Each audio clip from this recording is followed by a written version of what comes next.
এই মুহূর্তে সবকথে বড় খবর, রীতিমতন সোশ্যাল মিডিয়া আপনারা দেখতে পাচ্ছেন। আজকে কয়েকদিন হলো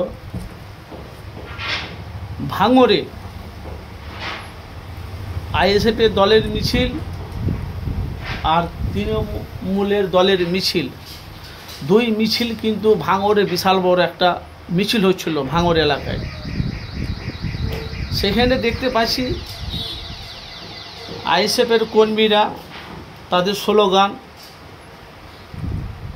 তারা বলছে এই বিরোধী দল দেখে যা নওশাদের জনজোয়ার। আর আমি সম্পূর্ণ আপনাদের কাছে ক্লিয়ার করছি না, কথাগুলো ভালো করে মনোযোগ দিয়ে শুনবে। আর তৃণমূলের কর্মীরা বলছে জয় বাংলা, ওটা নওশাদের সামনে। আর দুই মিছিল একদম পুরো ফেস টু ফেস সামনাসামনি। তো নওশাদ সিদ্দিকীর আদর্শ দেখেন, পীর পরিবারের সন্তান, এই জন্য তোকে বাংলার মানুষ ওনাকে শ্রদ্ধা করে, ভালোবাসে, মহব্বত করে। একটাই কারণ, সেখানে দেখলাম শওকত মোল্লার পিছনে যেমন তৃণমূলের কর্মী যেমন হাজার হাজার হাজার হাজার মানুষের ঢেউ জনজোয়ার, সেরকম আইএসএফেরও নওশাদ সিদ্দিকীর ঢেউ জনজোয়ার। নওশাদ সিদ্দিকীর সামনে আছে, তার জনগণ, তার যারা আইএসএফকে যারা সাপোর্ট করে তারা পেছনে আছে। হাজার হাজার মানুষের ভিড়। দেখুন নওশাদের যেরকম ভক্ত সেরকম শওকত মোল্লারও ভক্ত। অথচ শওকত মোল্লার ভাই ওরা কিন্তু ক্যানিং পূর্বে দেখুন উনি একটা বিশাল বড় একটা মিছিল করেছে, সেটা হলো ভাঙড় এলাকাতে, ভাঙড় গ্রামবাসীতে। ওই গ্রামে কিন্তু ওই এলাকাতে নওশাদ সিদ্দিকী হলো ওখানকার এমএলএ, আর শওকত মোল্লা এমএলএ হলো ক্যানিংয়ের। কিন্তু ওইখানে এসে দেখতে পেলাম, ভাই কি বলবো আপনাদের কাছে, যে নওশাদ সিদ্দিকী রাস্তায় দিয়ে আসছে মিছিল, আর তৃণমূলের মিছিল আসছে। তো দেখে হাইরে স্লোগান, ভাই দেখলে মাথা খারাপ হয়ে। নওশাদ সিদ্দিকীর আদর্শ দেখুন,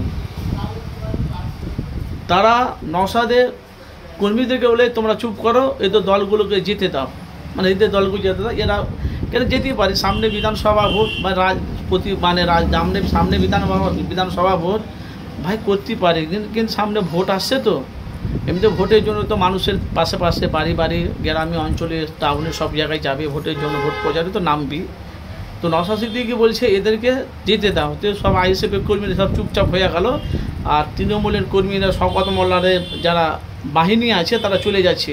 আর নওশাদকে দেখে বলছে জয় বাংলা, জয় বাংলা। নওশাদ সিদ্দিকী বলছে ভালো তো, যত দেখছে নওশাদকে আরও তত উস্কাচ্ছে জয় বাংলা। সবাই তো জানে জয় বাংলা, সবাই জানে, কে জানেন? আমরা তো বাংলা বসবাস করছি, আমরা তো বাংলার মানুষ, আমরা তো গর্বিত।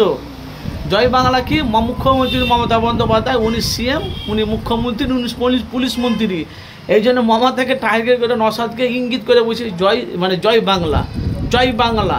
কিন্তু নওশাদ সিদ্দিকী কিছু বলেনি, আর নওশাদ সিদ্দিকী একবার যদি হুকুম দিত, তার আইএসএফের কর্মীরা তারা জানেন তো ভাঙড়ের কাদের পাওয়ার বেশি। আমি যতটা জানি ভাঙড়ের পাওয়ার হলো একমাত্র নওশাদ সিদ্দিকীর কর্মীদের ভাঙড়ে পাওয়ার। কিন্তু নওশাদ সিদ্দিকী আদর্শ, তার কথাবার্তা, তার টাইলেন, তার মানে এই জন্যই তো নওশাদ সিদ্দিকীকে বাংলার লক্ষ লক্ষ মানুষ তারা নওশাদ সিদ্দিকীকে সাপোর্ট করে। তো ভাই ভাঙড়ের সামনে বিধানসভা ভোটে লড়াইটা যে ভাই কার সাথে হবে, সেটাই এখন ভেসে আসছে। শওকত মোল্লার সাথে হবে না কাসেম সিদ্দিকীর সাথে হবে। আর আপনারা জানেন যে আমি মানুষের কাছে সত্যটা তুলে ধরি, এটা হলো আমার কাজ। তো আমি দেখতে পাচ্ছি নওশাদ সিদ্দিকীর যে ব্যবহার, তার টাইলেন্ট, তার চরিত্র কথা দেখলাম, আগামী দিনে বিরোধী দলের না হিসেবে যেন না চলে আসে বিরোধী দল কিনা, বিধায়ক মানে এমএলএর মতন এমএলএ 294টা সিটের মধ্যে একটা সিট পেয়েছে, সেটা নওশাদ সিদ্দিকী ভাঙড়ে। তো একটা এমএলএ বিধায়ক যদি বাংলার এত কিছু কাজ করতে পারে, তাহলে আরও যে 293টা বিধায়ক এমএলএ আছে তারা কেনা করতে পারবে না ভাই, আপনারা বলে। কিন্তু বাংলার মানুষ তো এইটাই তো মানুষের কাছে প্রশ্ন করছে, একটা বিধায়ক যদি বাংলার এত কিছু কাজ করতে পারে, তো আরও বিধায়ক বাংলার কেন তারা কাজ করতে পারবে না? সেটাই এখন সব আলোচনা উঠেছে বাংলা। যেহেতু সামনে বিধানসভা ভোট, বাংলার মানুষ, জনগণ, সাধারণ মানুষ এবার হারে হারে বুঝিয়ে দিবে আগামী দিনে। তো আপনাদের উদ্দেশ্য করে আমি বলছি, 2026-এ নওশাদ সিদ্দিকী যে তার ব্যবহার, এই ব্যবহার দেখে ভাঙড়ের মানুষ মুগ্ধ। ভাঙড়ের মানুষ তো বলছে জিতলো আইএসএফ, হারলো আইএসএফ। আমরা নওশাদ ভাইজানকে জীবন থাকতেও আমরা নওশাদ ভাইজানকে ছাড়বো না। তাহলে নওশাদ সিদ্দিকীর আদর্শটা কোনখানে গেছে আপনারা বুঝতে পেরেছেন মানুষের কাছে। আর নওশাদ সিদ্দিকী যে সামনে বিধানসভা ভোটে 81 না কতটা প্রার্থী ঘোষণা হয়েছে, কোনো জায়গাতে আউজাবার দেওয়া হয়েছে, সেটা এগুলি এখন ক্লিয়ার করবে। তো আপনারা অবশ্যই আপনাদের মূল্যবান মতামত জানাবেন যে 26-এ একটা সিট পেয়ে বিরোধী দল কাঁপছে নওশাদকে দেখে, সেই নিয়ে কিন্তু এখন মানুষ উত্তপ্ত। যেহেতু 26-এ বিধানসভা ভোটে আইএসএফের প্রার্থী আব্বাস